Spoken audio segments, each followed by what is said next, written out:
Derek Ramsey idinamay ng basher sa pagkampi ng aktor kay Pernilla Hua. Alamin sa Showbiz Spotlight ni Anton.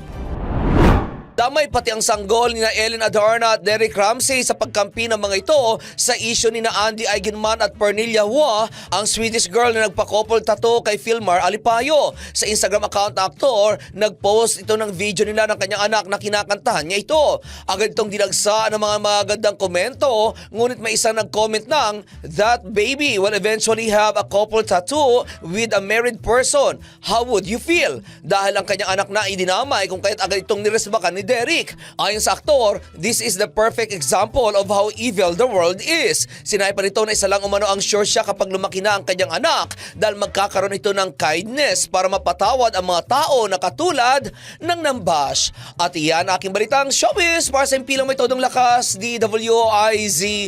Ako si Anton, nagbabalita ng tama, naglilingkod ng tama.